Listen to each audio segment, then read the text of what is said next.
Bonjour à tous, bienvenue dans un nouvel épisode de Robert Spotlight. Robert Spotlight, Robert Spotlight, Robert Spotlight, Robert Spotlight, Robert Spotlight. Generative Art, c'est un projet beaucoup plus large, qui ne se résume pas à l'art. 2 ans que je travaille sur la question de la représentation des artistes femmes. J'ai travaillé avec des artistes sur la curation, sur le French Touch. Je suis la cofondatrice de Bauhaus et la NFT Factory. Je suis un artiste / hacker dans le monde des NFT.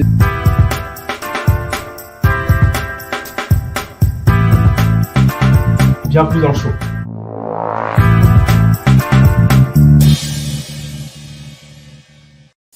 Welcome everyone, welcome. Thank you to be on the show. Robert Spotlight, Bard Ionson. Bard, welcome on the show.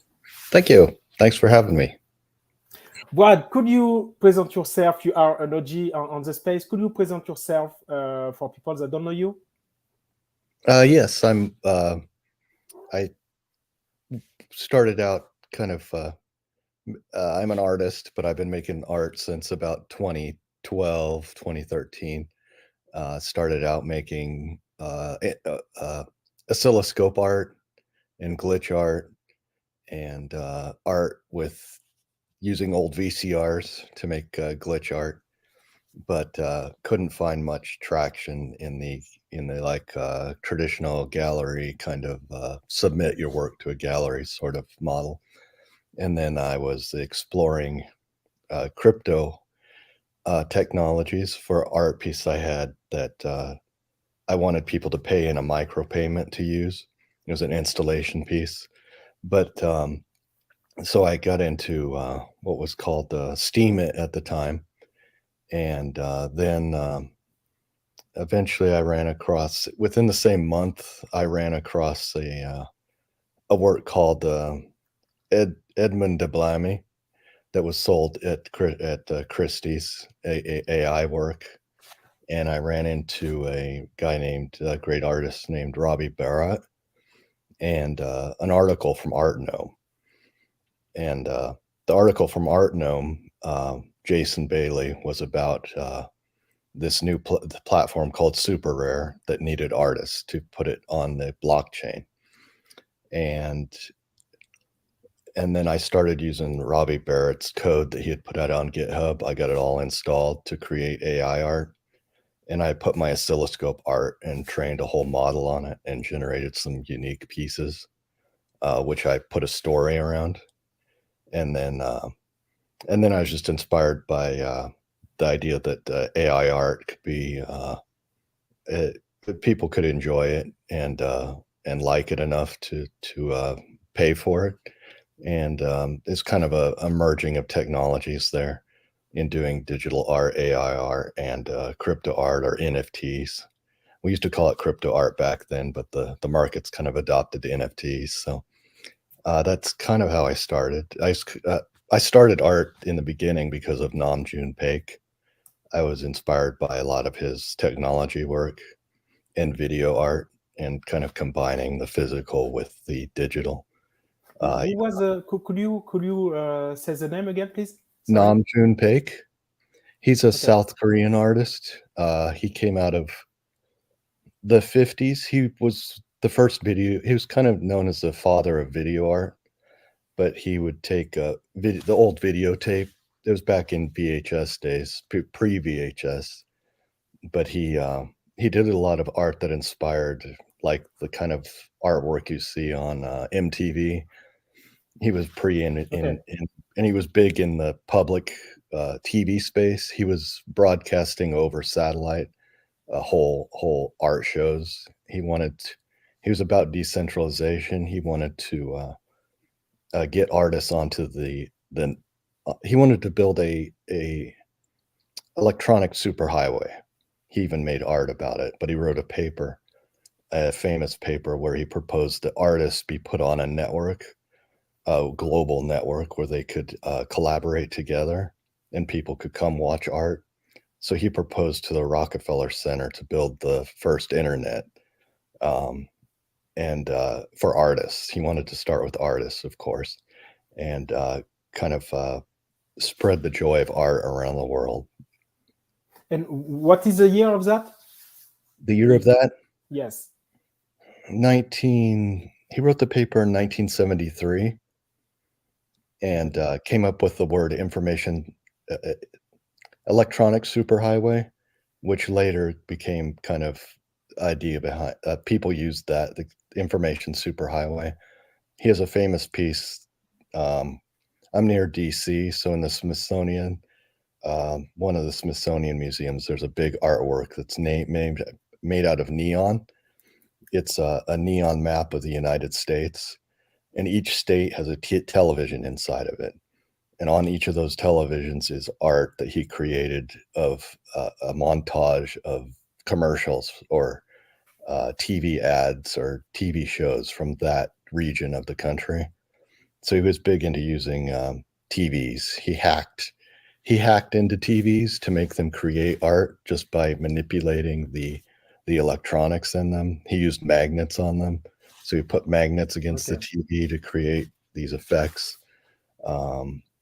So he's just inspired a lot of, I saw work of his that inspired me. It was like a robot looking face, like a mask, but it was made out of, let's say, 6 or 7 TVs all stacked together to make a installation piece that looked like he called it internet dweller. So his art, some of his art kind of combined the internet with physical things and video. Okay, and basically this artist was your inspiration to start your artistic journey. Yes, yeah. Okay, perfect. And so, could you? What is the date when you have been fascinated by this artist, by that artist? It was like 2014 that I ran into his artwork at a resort, and then I just started researching him and looking for his art, and I wrote a couple blog posts about my journey on that on my website, and kind of describing kind of a journey of discovery of my own art and my own abilities, and then kind of discovering some art pieces of his by researching in the library. A lot of his art, you can't find it as easily, so I've been doing research to find old videos of gallery shows he's done and things like that. Okay, perfect. So 2014, fast forward to 2018. 18, yeah. Yes. So it's your start in the kind of blockchain world, right? And that was a superior article that made you start being involved with the blockchain. Yeah, it was an article by a blogger, art. He was trained as an artist, but he became more of a art curator of sorts. But he has a blog post called Art Gnome, ARTNOME. Yes. Jason Bailey. It was his website where he was talking a lot about the new technologies in digital art, and he would interview artists and write blog posts about them. But he ran across, he was working with Robbie Barrett and Super Rare kind of in the beginning when they first started, because Robbie Barrett was the first artist on Super Rare. And so his friends at Super Rare said, we can't find enough artists. We can't find any artists that want to work on this blockchain thing because it's too new. It's different.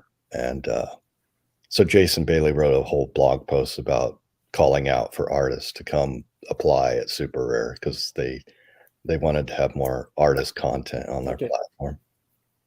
Okay, perfect. So this article call out caught your attention. You saw it. Maybe you reach out to Art Gnome.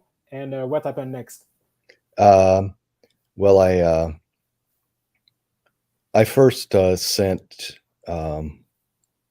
John over at Super Rare, John Perkins and his team. I sent him some artwork that I had done, asking, they were interested in having me on a few pieces I had sent them. I didn't have a lot of artwork then. But then I never heard back I didn't hear back from them for weeks. And this was art that was my oscilloscope art and some digital collage work. So I decided to I thought the work was kind of weak, I think maybe. So I decided to do some AI art. So I really dug into that. I found Robbie Barrett's code. I went to Amazon AWS and stood up a GPU server, got all the software installed that it needed.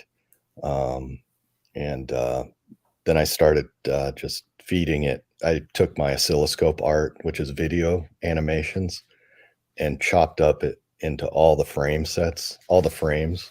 I had like 20,000 frames of images. And then I took those 20,000 frames and trained an AI model on it, and then had it generate new art. And then it can generate billions of pictures if you want. And you have to go through them and find the best ones. So then I went through and found some good candidates. One of them inspired a story that I thought of about this alien intelligence that comes to Earth from the future. And I wrote a blog post about how I made the art. So I described all this stuff I'm describing to you and put some code samples, and then I explained how I made it and who Robbie was and where the whole process. And I submitted that to Super Rare and put a blog post out. And Robbie, on Twitter, I put it on Twitter, and Robbie immediately got back and tweeted back saying, "This is great. This is exactly what I want to see with what I'm doing. Somebody doing something really original." And then Super Rare got me on the platform like within 2 days after that blog post. Okay, perfect. When did you start exploring the gen art? Oh, generative art? Yes. Well, I consider artificial intelligence art a generative art. It's not controllable as really. I mean, you kind of have a weak control over it. It's like painting a fine art picture with rollers, like paint rollers. You don't have a lot of control, but to me, it's a generative form.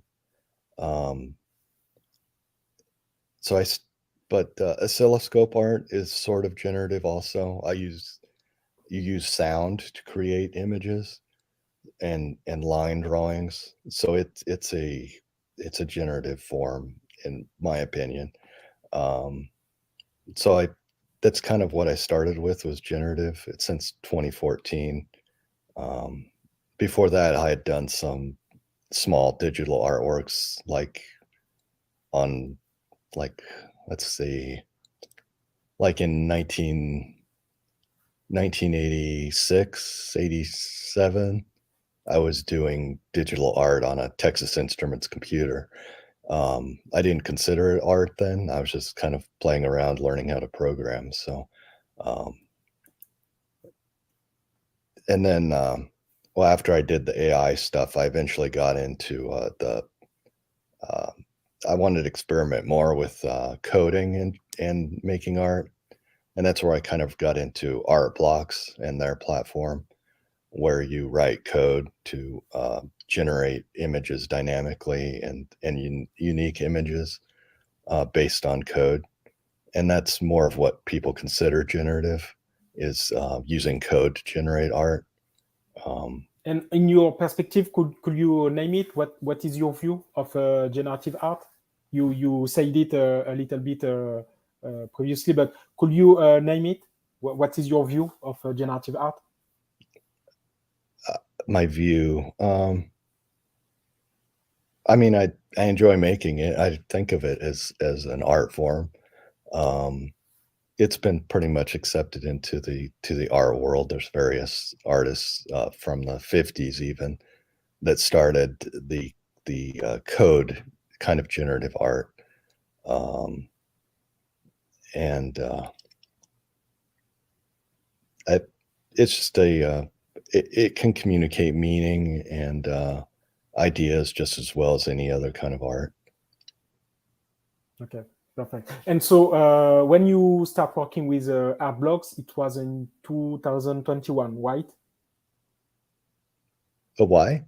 2021? Yeah, I think so. I lose track of the dates. 20 or 21. Yeah. Okay, and the first project is the one behind you with color magic planets. Yeah. Okay, perfect. We are going to dig deeper on your two projects on art blocks, but first I want to also talk about 2019. Benoit Couty, with Mocha. I know that Benoit feature your work. Could you talk a little bit about your relationship with Benoit? Okay. Yeah. In 2019, I came across this virtual reality world called crypto voxels, and found it interesting that you could buy with crypto Ethereum. You buy property in a virtual space, and a lot of artists were getting into there to put their artwork up. I found it a nice place to display artwork, and set up kind of a sort of a place for the art to live in. It's virtual, but it kind of sets it in a setting. So within there, I started building a property, putting up artwork. You build with, it's like Minecraft, you build with blocks. So you can build walls and things. And within there, this guy, Benoit, of course, he had set up what he called the Museum of Crypto Art. I didn't know who he was. He was using a pseudonym. I didn't know he was from France or that he was a lawyer or anything. It was just some, I don't know, it could have been a 10-year-old in the virtual space. But he had a little QR code up in his museum, virtual museum, for donations to artists or anybody to donate money to his museum or crypto. And so I ended up donating. I texted him on Twitter, I think, and sent him one of my artworks. And he was so enthusiastic about getting some art. I was one of the first people to donate art to the museum, and so he put that up, and that was really interesting. He kept buying new art and adding new people to the museum, and then eventually he kind of he took the museum. He says a story about he was inspired by the artist giving him art, and he wanted to give back, so he kept building the museum and kind of made it into a whole. He kind of formalized it. Originally, it was just kind of a hobby, I think. So he formalized it into some more of a business and more of like a real museum, and started expanding, and eventually he was able to do a whole exhibition in Paris in 2021, and he asked me to put art in that, so that was a lot of fun. So it's been a fun collaboration. We worked together to come up with the ideas for what he wanted to see in this art exhibition. So I made some custom pieces for that show. And I met him in New York this past at NFT NYC this last year for the first time. So that was great to meet personally. In June. It was in June, right? Yeah. Yes. Okay. Yeah. Perfect. Great. Thank you for the explanation. Exhibition. You have done a lot of exhibition of event. Which advice could you give to other artists that don't go that much on either exhibition or event? Which advice could you give us? I guess it depends on the artist, but for me, I just like getting into a physical space. I think it does expand your audience, that you kind of catch people at a surprise as they go through a physical space. But a lot of my exhibitions have been virtual, especially during the COVID period. And that it just shows that you're out there and you're available and showing stuff. It helps for the traditional market too, I believe, just to keep track of your exhibitions, just so you have something to show someone that isn't familiar with the crypto world or these virtual worlds, just to kind of draw them in, and maybe merge the physical with the digital. Right now, there's this division between the NFT world and the traditional art world, but I don't know, whatever we can do to bridge that gap helps, and part of that is kind of participating in the more traditional art world. And I've been able to exhibit in this place called Art Enables. It's a charity, but they have an art gallery. They take people who are they have people who are disabled and can't work maybe traditional work, but they're really great at art, and they train them how to be artists in their studio. And every year they do a art show called Outside Forces. So it's about outsider art. They bring in they have people who are untrained artists to come and exhibit. And so I was able to put my art onto a digital tablet and put it in a frame and put it in their space where they do this exhibit every year. So I was able to sell that with crypto for a good price, and then I donated all that to Art Enables. So the exhibitions kind of give you a way sometimes to help the community. And one of my first exhibitions was in a library, my first solo exhibition. So they allow the artists of my community to put art in the lobby of a library here. So I was introducing the public to the idea of crypto art and AI art within a space that they're coming in and out of, to get books with their kids and stuff. So I just like, it's good to expand art to other people. I really enjoy public art. I think people can really learn a lot from it, and it enhances the space and the relationships between people. Yes. So It's thank you to share that. Outside library, have you done other exhibition in other real life places? in other places, Yes, other than the library, and also other, because where you catch my attention, it's usually that would be on a art gallerist, that something exhibition is going to take place. But a library, it's like, oh, it's not usual, but I understand where you coming from and what was the idea. So I try to dig deep a little bit more, and I Okay. want to know if you have done that on another places. Okay, yeah. The other places I've exhibited, I just did one a few months ago in San Francisco. I paid to put art on these advertising kiosks in a parking garage. They're called Yes. they're called Volta chargers. They're chargers for your car, your electric car.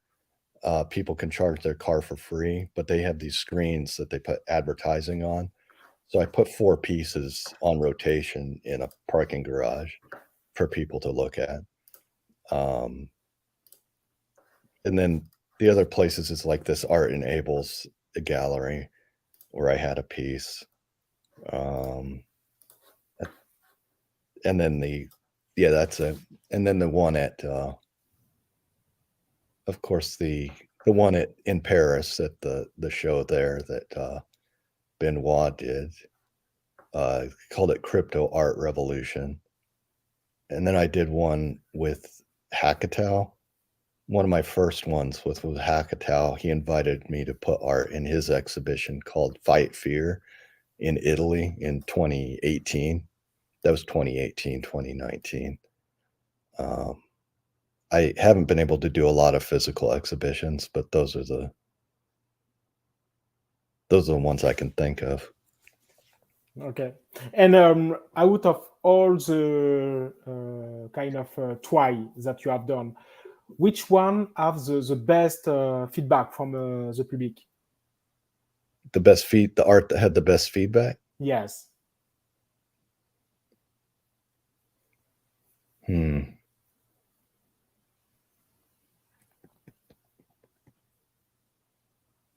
Trying to think.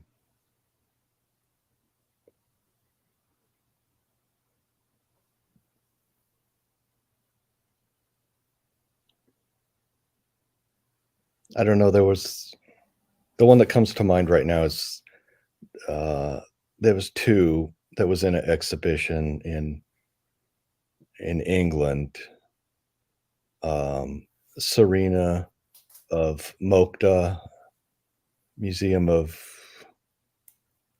Contemporary Digital Art. She had lots of good things to say about two pieces I did called Life is Green and Life on Mars, I think it is.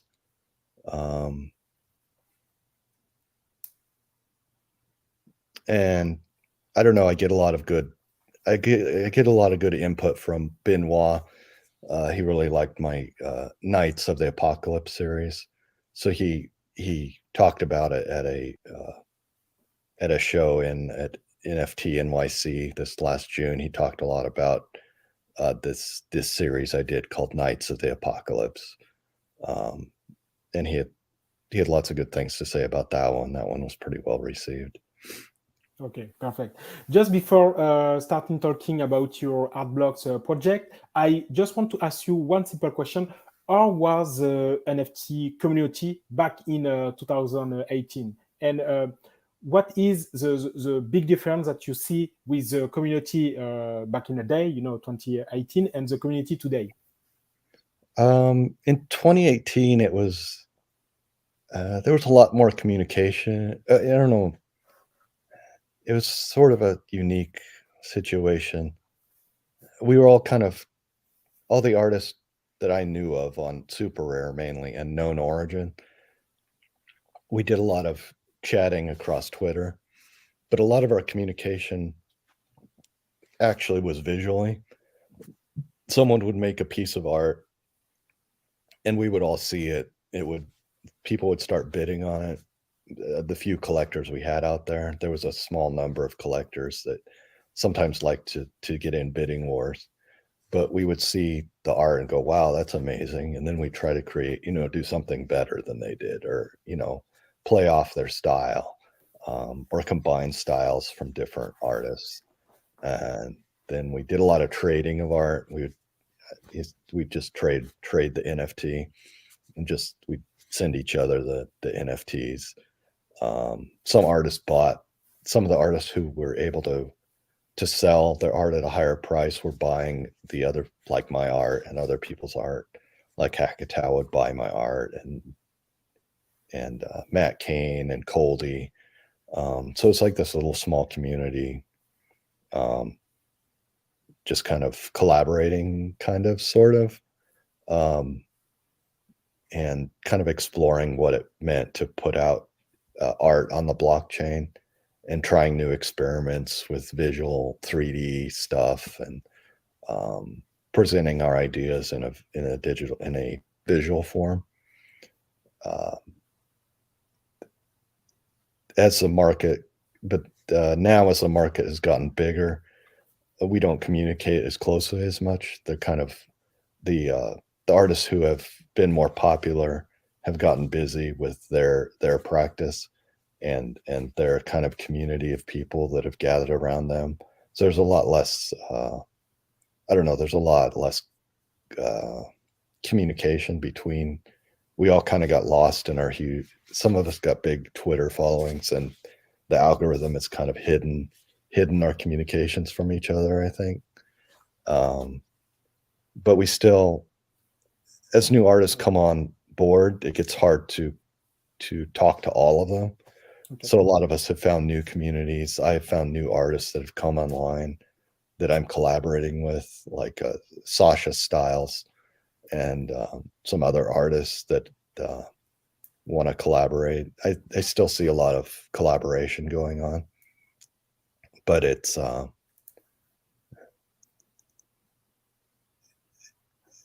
it was interesting in 2021. The market was really, a lot of art was selling and it was very fast moving, but now it's slowed back down again. And I think people are getting back to collaborating together more.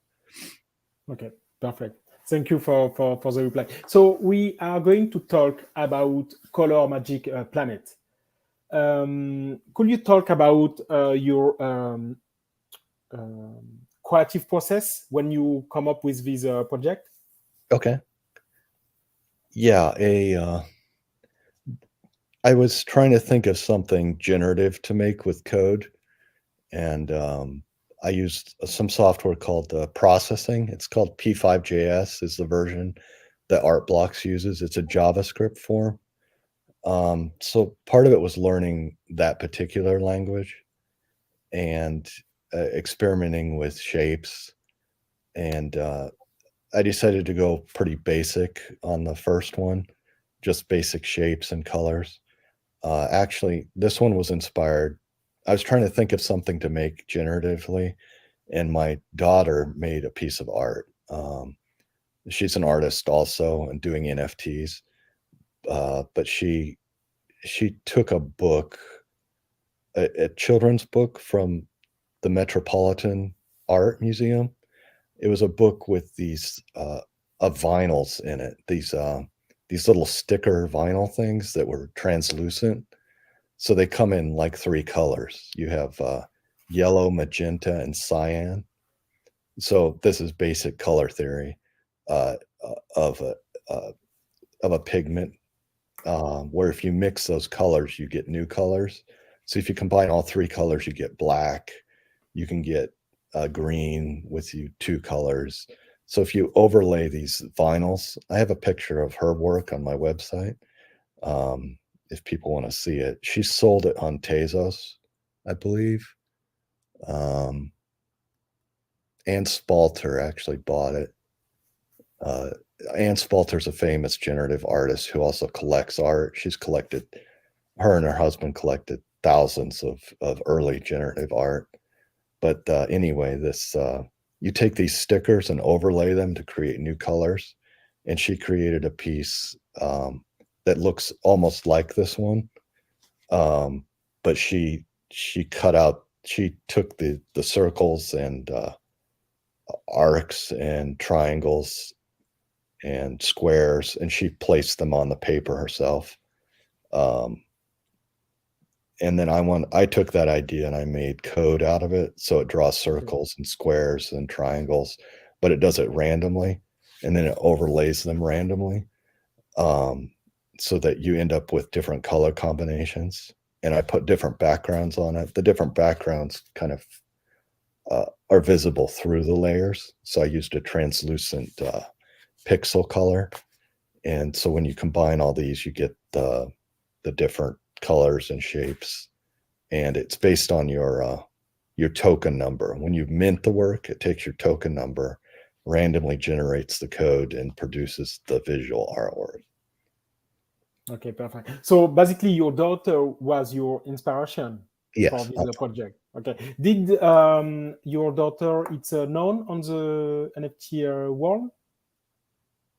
What was that again?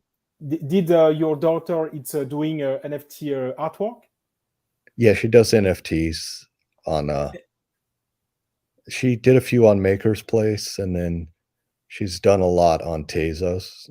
Okay. And do you want to share his handle? She's Liza Grace is Liza Grace. what she goes by. Okay, perfect. Perfect. So, what was the feedback or the art block community receive the color Magic Planets?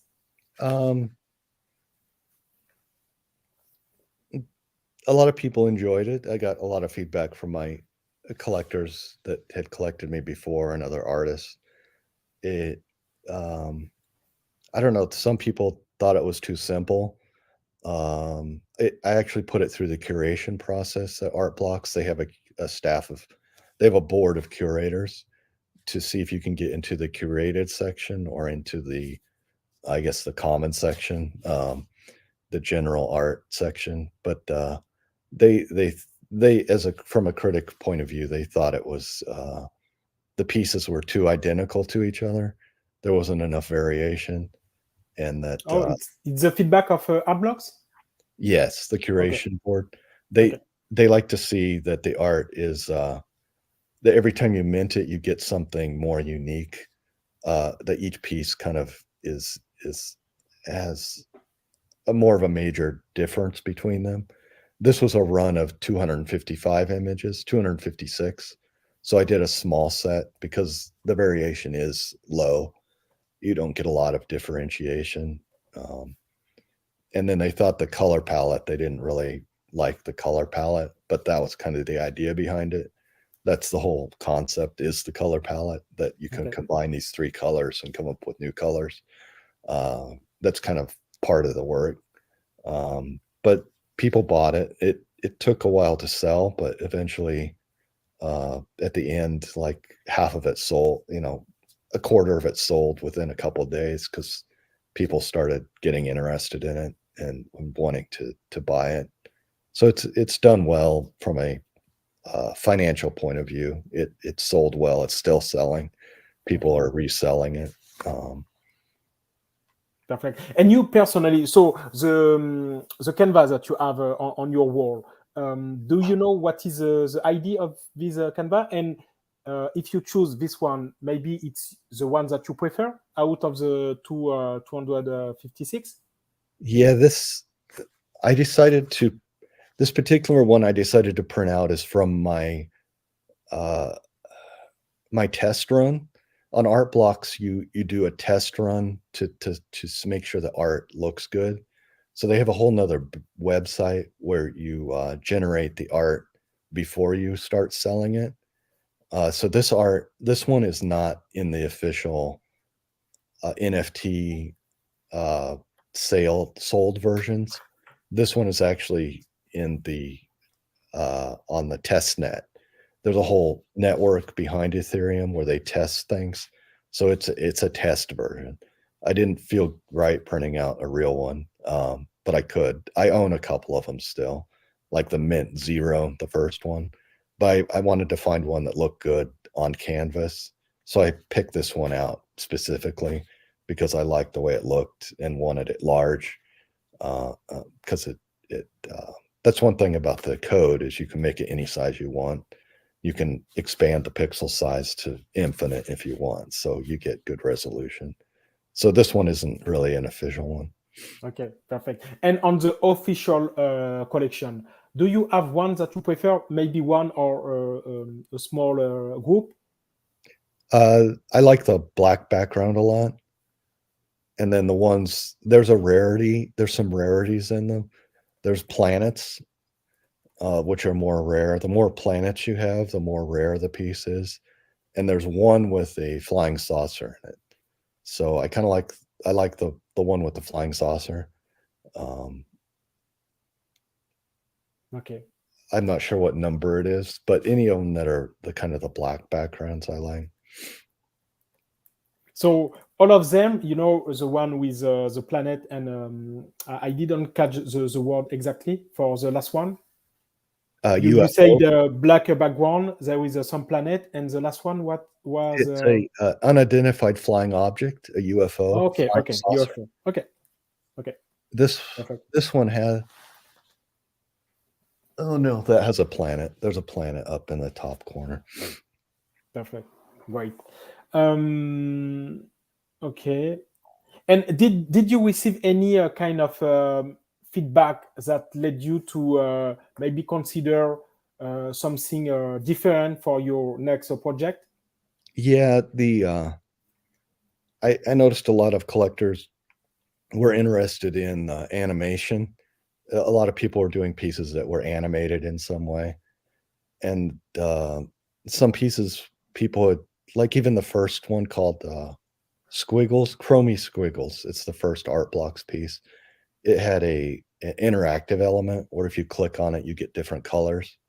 So I wanted to add, I kind of got feedback to add kind of animation and some interactivity sort of thing, which I like in art. That's something Namjoon Paik did a lot. He would do these gallery pieces, but there was something interactive about them sometimes. So kind of adding the idea that people can make their own art. I kind of like that philosophy that anybody can make art, and kind of allowing, I like making art that people can participate with and maybe make their own art on top of, or remix it somehow. So it's that participation. So that's what I wanted to put in my next art blocks for it. Okay, perfect. So the next one, the next project, it's called 8. Could you talk a little bit about the creative process as well on this project? Yeah, this one is a lot of different ideas, maybe too many. But the original concept was the I Ching.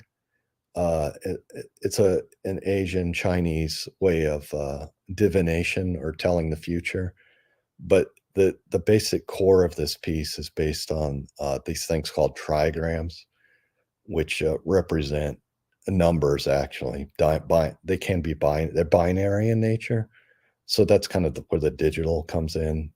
These binary symbols, but they're arranged in a hexagon, octagon 8. So this octagon form is from Asian culture also, where you put the trigrams into like feng shui. They use it in feng shui, and it's kind of I wanted to explore the ideas of fortune, luck, and symbols around those ideas. So you'll see a lot of different symbols, and a lot of different, like, iconography, little pictures that mean something. So actually the things like the lemons and the plums, those are actually and the cherries, those are from slot machines. That's what you would see on a slot machine, the idea of gambling. I was playing with this idea of people were gambling on art blocks. The idea is people are looking for the rare traits, and when they find them, they resell it at a higher value. So I saw this gambling culture kind of building. So I was kind of interested in playing with that idea, and the idea of telling the future through a generative. So it generates dynamically and generates a fortune.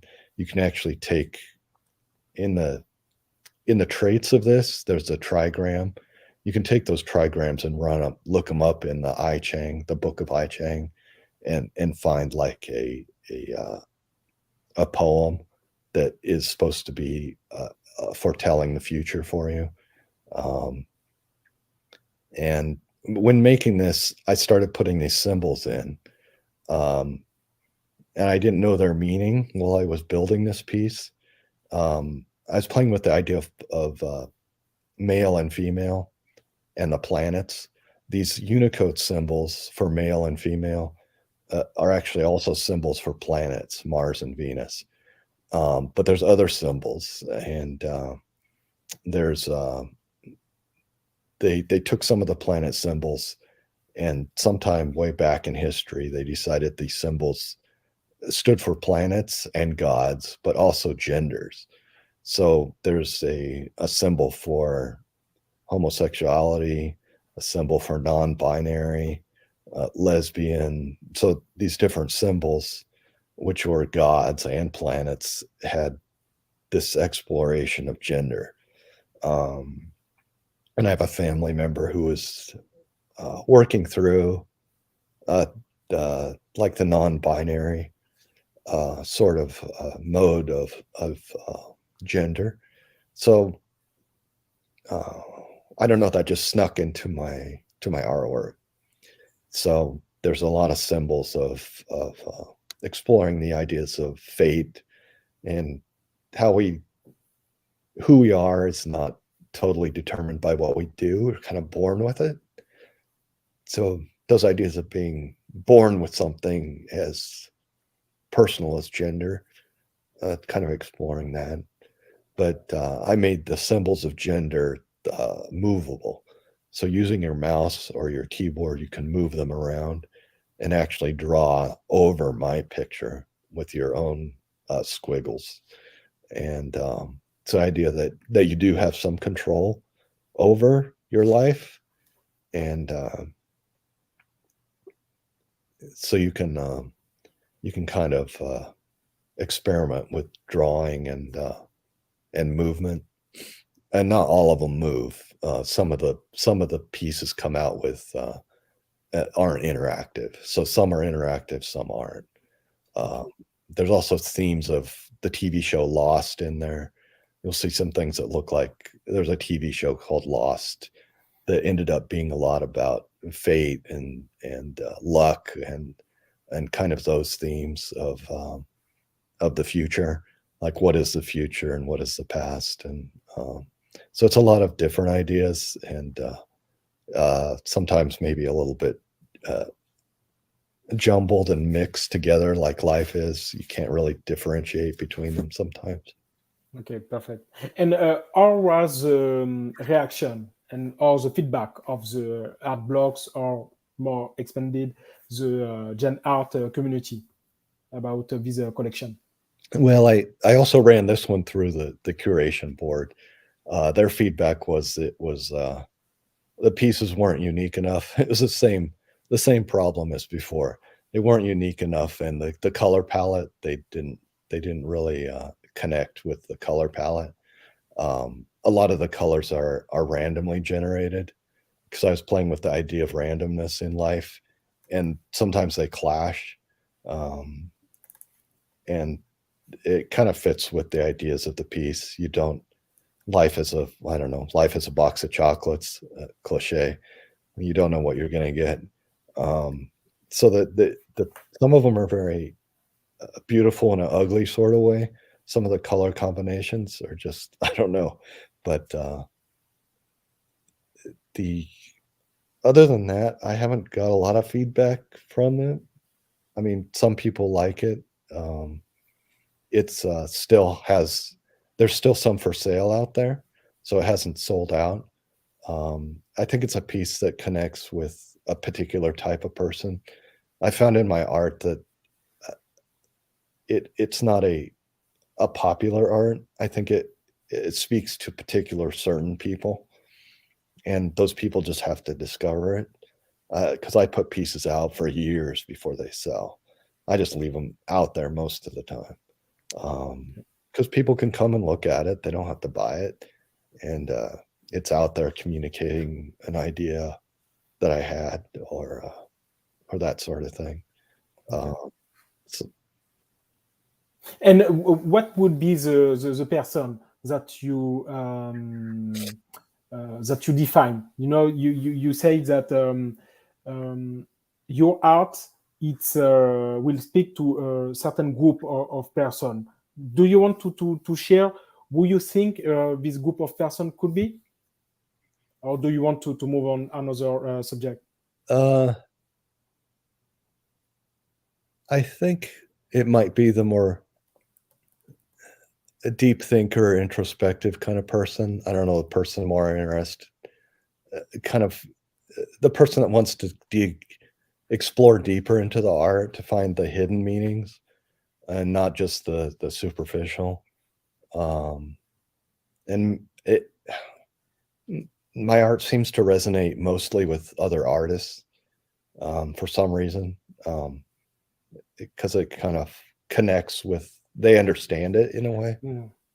So maybe. Okay, maybe, you know, me, I'm not an artist. I would say more on the collector side.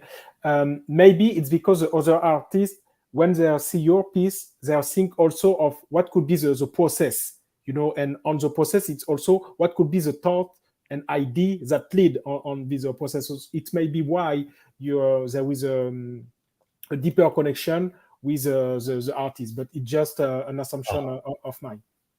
Yeah. I mean, I have a good amount of collectors who have bought my work and enjoy it too. I just don't. I don't always know sometimes I don't get a lot of feedback on why people like it.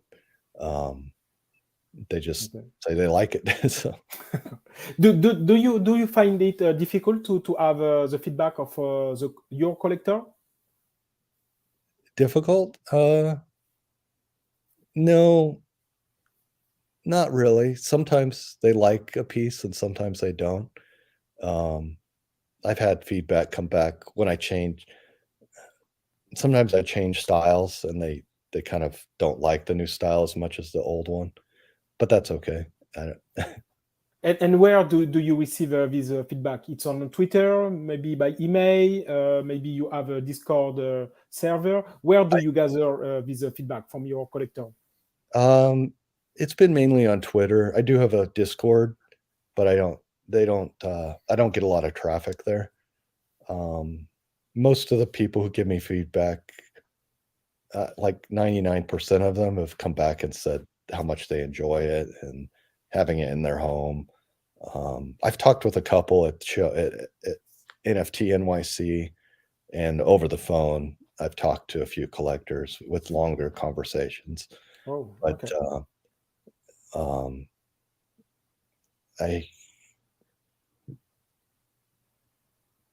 mainly through those means. And usually they just like having it. The people I've talked to actually display it in their homes, and they just like seeing it, and they describe the enjoyment they get from it and just having it there to look at. Okay, perfect. Previously, you talked about Sasha Styles. So my question is regarding the emerging artists. It's other than except Sasha Styles. Sorry, do you have any other emerging artists on the radar?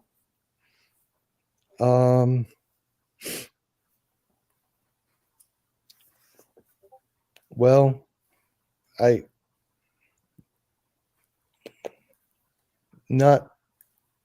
let's see, I did collaborate with a few. There's one in Ukraine that I collaborated with. He's not really emerging, but he's emerging into the NFT space, let's say. Okay. He's a kind of an established artist in Ukraine. Olansky, I'll have to look up his name again. But I collaborated with him. Let me see.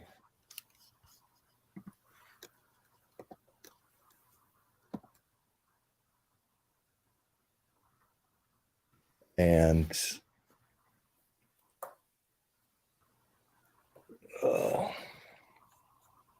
sorry, I lost you. No problem.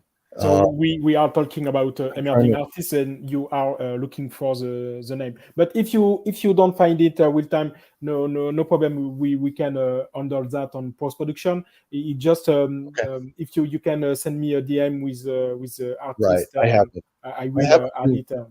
Yeah, I have a few names for you. I just can't. I have trouble coming up. No problem. Memory on me. Okay, and did most of them are artists that you have done collaboration with, or some of them are also artists where you have seen their artwork, you said to yourself, oh, it's a great one for whatever reason? Yeah, one I worked with, he's a indigenous tribe member from Canada.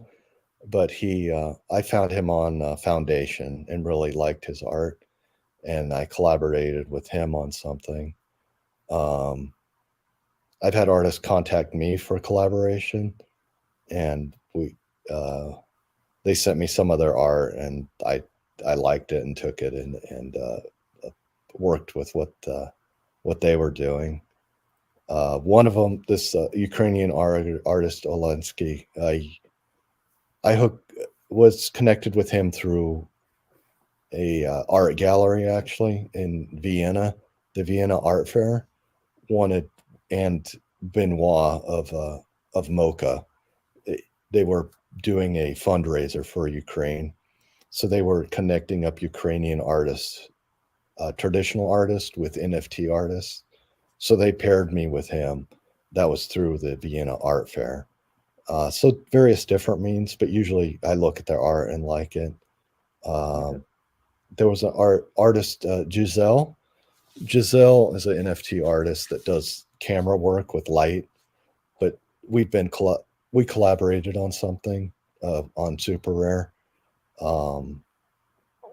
I've always liked her work, but she connected me up with Sasha. She thought Sasha and I could collaborate on something interesting. So it's through a network of other artists sometimes. And what is your preference when you do a collaboration? What kind of artists do you like to collaborate with? So far, usually it has been an artist with a large body of work or a large body of images. I did one with Lawrence Lee. He's an established painter, artist. But I took thousands of his paintings, or a couple hundred actually, and created an AI model out of it. So my process for a lot of collaborations has been I take a lot of images that they have made and I produce a model and make new art out of that. And it has their color palette in it and sort of their style. But then I add my own stuff to it. Sometimes I put my own art in the AI model to mix with it, like the oscilloscope art. Yeah. And I get this mix of things. And then I take the art that comes out and modify it some more. And often I send the art that I select out of the model and send it back to the other artists, and then they edit it or fix it. The AI sometimes makes bad choices. So with Lawrence Lee, being a figurative painter, he wants things a certain way and to look, so he could take the stuff I did and get inspired by it and paint over it and add a better face on it, or improve the face, or improve the composition on it. And other times we've gone back and forth. I take art and run it through a model, send it to the other artists, they modify it, send it back, and I run it through another kind of AI. And then send it back and forth until we get something that is of interest and can communicate some ideas about beauty or kind of the theme we're working towards. Okay, perfect. I like your concept. Basically, you are creating AI that will be like you feed the AI with the bunch of work of the artists that you are doing the collaboration with. You are building the bridge, which is the AI, and from this bridge you come up with new artwork, and these new pieces are the starting point to work on something else. Yeah. Okay, love it. Which engine are you using on the AI part? I started out with Art DC GAN, which is the one Robbie Barrett had, but it only made images 128 by 128 pixels, which you then have to upscale. Currently, I'm using StyleGAN 2, and I also use one called Pix to Pix, PIX2, the number 2 PIX, which is a style transfer, but I'm using it for predictive frame art, where you feed it, you train it on a video, and when it runs, it predicts what frame comes next. So you give it an image and it predicts the next frame over and over again until it turns to like the swirl of colors. So it's a predictive, it predicts frames to make these videos. It kind of comes out as kind of organic glitch sort of looking thing. And then I've used Stable Diffusion. I just put out a new artwork that is a combination of Stable Diffusion with some Photoshop editing that I did on it. And Stable Diffusion is a prompt-based system. You just feed it prompts, words, and it generates images. Okay. So it's a sort of different way of working. A recent model I did was pictures me and my family took of California. So I built a model of all these images we have of California, of the outdoors, the beaches and the roads and the trees. And I put that in a style GAN model, and then also did a next frame prediction on it too. Okay, perfect. We are out of time right now. It's more than 1 hour, so I'm going to be precious of your time. Did I didn't ask you a question that you wanted to talk about, a subject or anything? No, I think you covered it. Okay, perfect. And I have just a little question for you. It's what is an NFT for you? An NFT, to me, an NFT is a technical term for registering something on a blockchain. It can be anything. I don't really like the term NFT for art, because it's a lot more broad than that. I like doing blockchain art. I'm working on some pieces where you put the art in the blockchain, and on-chain art, some generative work that is actually inside the blockchain. So I prefer the term cyber art or crypto art. I tried to propose things for different names like cyber art. But to me, it's the idea of combining art and a market. It's this weird combination of money and art. It's so tightly coupled with an NFT, that it becomes sort of an art form in itself, because it's tied to money so directly. It's an interesting thing to explore, because the art community is so opposite of money sometimes. They try to distance themselves from money, but the NFT kind of pushes it together into one entity. Perfect. Thank you for this reply. Thank you for your time. I hope that I have covered pretty well your wall, with your several works on art blocks, with Color Magic Planet 8, and also your collaborative way, and everything that you are doing. So thank you again for your time. And Thanks for your time. yes, see you soon on the DM. Okay, great. Thank you. Thank you. Bye. Have a good day. You too.